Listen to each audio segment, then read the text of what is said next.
Hello and welcome to Connect. I'm your host, Randy Shabilo.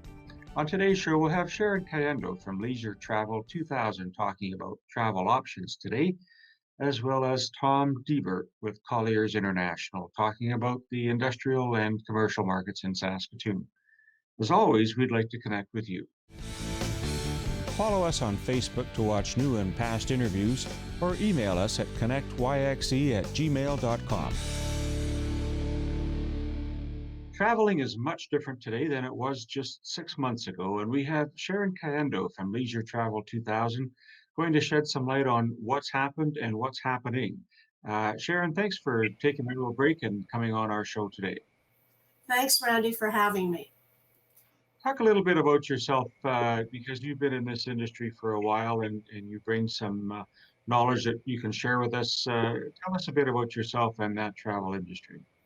Well, Randy, I have been in the travel industry for well over 30 years. I have owned my own business for 22 years. And so I do have a bit of experience in the industry, and it's still a passion of mine. It has been for a long time, and I can't see myself ever doing anything else. You're very good at hand holding and walking people through, obviously, with that much experience behind you. What happened, let's say, in February, March in the travel industry, and from March to September in your world? Okay, well, starting in February, March, when this COVID was first found out that it's spreading throughout the world, it very quickly hit our industry as well as many others, but hit our industry very hard. We're still one of the industries that is suffering from the recovery of this, but in the last 6 months, moving forward today and forward, it's looking like things are becoming a bit more positive, and we can hopefully soon see the light at the end of the tunnel. So, just in terms of traveling nationally in Canada, is that something that's permissible now? And are there any limitations that we can or can't travel Traveling in Canada is open. in Canada? Within Hi, Canada, hi. is open. But if we are traveling outside of Canada, what we face is that, many countries are open to us, to Canadians for tours. That's not a problem. Where the problem lies is when we come back into Canada, we have to self-isolate for 14 days. This makes it difficult on some people, particularly if they're taking vacation, and someone may have 2 weeks vacation or 3 weeks vacation, but they don't have the additional 2 weeks to isolate when they get back home. So that's becoming a deterrent for the travel, as well as there is just a few things like that I think that maybe could improve this. The airlines, Air Canada, both Air Canada and WestJet now are starting test trials on doing COVID testing at the airports. Now, this is still in the trial stages, but if this works, it would be really nice to see that the government would allow this testing, if it's negative, to take the place of the 14-day isolation when people return home. So it would just be a roll of the dice on one hand, and I think that's just the nature of the world we're living in today. You mentioned that we can still travel to some countries. Let's start with our border to the south in the United States. Is it open, and can we travel if we need to or want to? Okay, the border is closed, both from U.S. to Canada and Canada to the U.S. for non-essential travel. So if you have a family member that's very ill, you may be able to get permission to travel for those circumstances. If it's business related, yes, you can travel, but basically there's no back and forth across the borders at this time. That's now been extended. It was till the 21st of September. Now it's been extended to the 21st of October. I can see this going at least until the end of the year, but that there's still so many more places in the world that we still have access to travel to that are open to Canadians. Well, I guess the obvious situation we're faced with is winter coming up here in Canada, Saskatchewan.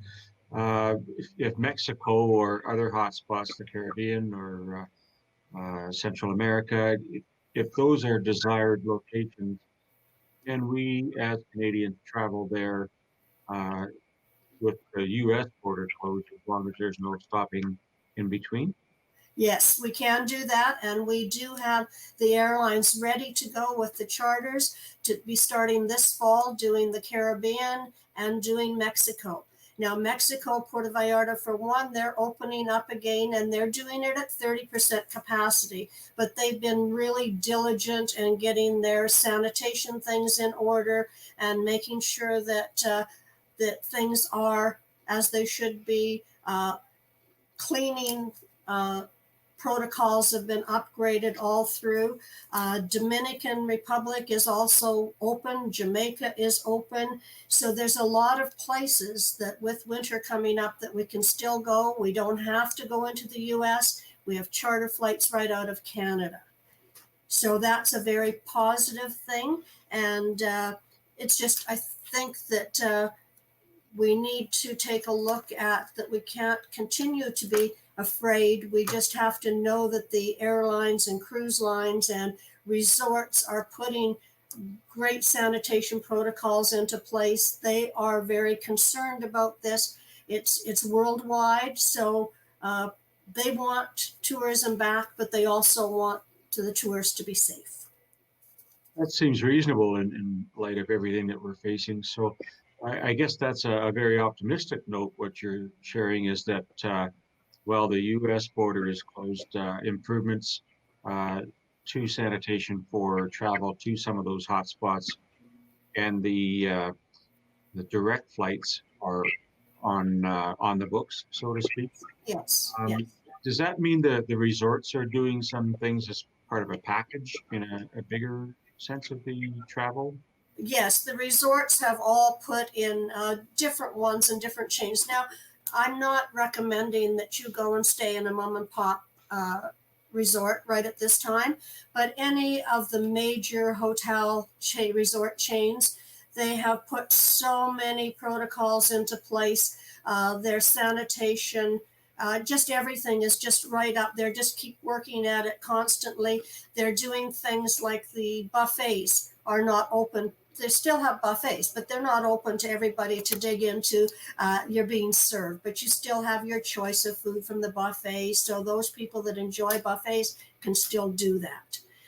They are doing different cleaning protocols with the pool area, all the public areas. Several times a day, things are being looked after and cleaned, and the rooms, anything that's room service, is being done on disposable plates and cutlery, again, as another sanitary precaution. So there's lots of good things happening out there, and some of these things that we hope will stick around for a while because they were needed, and now they are in place.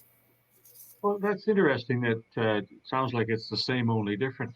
If there's an opportunity to travel someplace warm, that is obviously open now. What about maybe more of a long haul if we're looking at Chile or Venezuela or someplace maybe in South America, or maybe let's go to Asia and Europe. Are those long haul routes open? Yes, they are open, and what we have to do with those is just when people are looking for Thailand is definitely open. Excuse me. So that's an Asian destination that's very ready for tourism to come back. We just keep looking at each of these destinations as they come up and keep an eye on what's happening. And yes, many places are open to us, and including Europe. And now Brazil is one country in South America that I would not be headed off to because their numbers are very high. But there's other countries within South America that are doing very well. So what we do is we take a look at that. What the operators are doing as well, which is really nice. If you book, you're not subject to penalties any longer. What they're doing is they're waiving those penalties. So if you book to go somewhere and it turns out that there's an outbreak in that destination that you're going to, you're able to get a credit, or you're able to move that to a different date. There's all sorts of things there that people aren't losing their money. They're not getting cash back, but you are getting protected on your investment. Does that matter, I guess, if we're traveling someplace where we need to get vaccinations and so on updated? Does that matter on the health insurance or travel insurance component? Or Well, is it, what happened? Okay, what happened as of March 5th? Any insurance policy purchased after March 5th did not include any coverage for COVID-19. So now what's happened, and just recently this week in the news, both Air Canada and WestJet have come out with a COVID medical coverage when you buy their tickets, that they're not for vacation packages as well, that they're not charging anything additional for. Also, Manulife Insurance has come out with a new policy, which this is not just the medical portion of it, but it's a whole COVID policy, and that will be available on October 1st. There's some limitations in it for COVID. There's some reduced numbers in an amount for medical and that sort of thing that's not in their regular policy, but it still is giving coverage, hospital, cancellation, medical, all sorts of things as related to COVID. So that's another positive note in seeing travel coming back. seems like maybe a natural fit given the uncertainty that's out there to call someone like yourself and all agents that are doing your type of work. Uh, what would someone call you for, and how would they use your expertise? Well, people can call us for advice, information, and I think that the whole thing is we're going to see even a more return to the travel agent, because people are going to want that support. They're going to want that up-to-date information. They just are not about to likely go out and do this on their own anymore. And so it's a positive thing for our industry. It costs people no more money to use an agent, and you've got some security there. You've got someone to count on, someone to ask questions of, someone to give you advice. It seems like there's, traveled a little bit, but not a lot. And I would say that our, recent experiences seemed like there's a lot of landmines out there, and someone like you can help navigate around that. And if people did want to reach out to you, Sharon, how would they get a hold of you? Okay, thanks, Randy. How they can get a hold of me is our phone number is 306-956-3000. Pretty easy to remember because the name is 2000, but we don't have that phone number. So it's 3000. My email address is Sharon K at leisuretravel2000.ca. That's awesome. I think people need to rely on your industry and the work that you people do. And thank you so much for shedding some light on the positive things that are still happening, and that we're not just bound to Canada and the US, but we do have travel options. Sharon from Leisure 2000, thanks so much. We'll talk to you again. Thanks, Randy, and happy dreaming about vacations. Thank you. Stay with us, folks. We're coming right back.